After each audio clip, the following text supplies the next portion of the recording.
ប្រេងអាចនឹងឡើងថ្លៃបន្ថែមទៀតបាទព្រោះអីប្រហែលជាម្សិលមិញនេះខាងអ៊ុយក្រែនបានវាយទៅខាងរោងចក្រចម្រាញ់ប្រេងរបស់រុស្ស៊ីបាទទៅហើយរុស្ស៊ីបាននិយាយថាខ្លួននឹងបិទការនាំចេញប្រេងទាំងអស់មិនលក់ទៅក្រៅទេដើម្បីផ្គត់ផ្គង់ទៅក្រៅហើយរោងចក្រប្រេងរបស់ខាងរុស្ស៊ីនឹងឯងអាចផ្គត់ផ្គង់ប្រហែលពី30ទៅ20% នៃប្រេងចម្រាញ់ទាំងអស់បាទរបស់រុស្ស៊ីបាទយើងគិតមើលទាំងអស់គ្នាថានៅពេលដែលអ៊ុយក្រែនវាយប្រេងរបស់រុស្ស៊ីដាច់ចឹងហើយរុស្ស៊ីបាននិយាយថាខ្លួននឹងបិទចាប់ពីថ្ងៃទី1 ខែមេសានេះរហូតតទៅបាទហើយច្រកសមុទ្រហុកមូសក៏បិទអាប្រេងរុស្ស៊ីនោះក៏អ៊ុយក្រែនវាយដាច់ទៀតឥឡូវយើងគិតមិនមកទាំងអស់គ្នាបងប្អូនវាដល់កដល់ថ្នាក់ហ្នឹងហើយកំពង់ផែ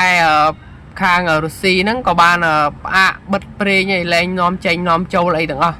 អញ្ចឹងវាមានភាពតានតឹងខ្លាំងបងប្អូននិយាយទៅ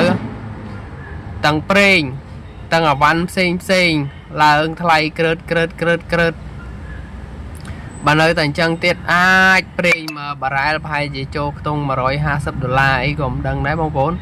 បាទឥឡូវរុស្ស៊ីគេនិយាយថាគេលែងនាំចេញបាត់ហើយហ្នឹងគេលែងនាំចេញប្រេងហ្នឹងគេទុកលក់ទៅក្នុងប្រទេសម្ដងយើងមិនដឹងធ្វើម៉េចទាំងអស់គ្នាបងប្អូនមើលរុកខ្ញុំដាក់ទៅអាហ្នឹងឯងកំពង់ផែប្រេងរបស់រុស្ស៊ីដែលអ៊ុយក្រែនបានវាយខ្ទេចហ្នឹងហើយកន្លែងរោងចក្រចម្រាញ់ប្រេងហ្នឹងនាំចេញប្រេងប្រហែលជា20ទៅ30%ហើយថ្ងៃ1 មេសានេះរុស្ស៊ី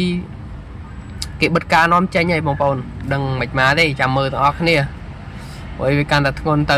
ហើយដល់កហើយពេញលេងហើយធីមយើងអើយដឹងមិនមកទេនេះ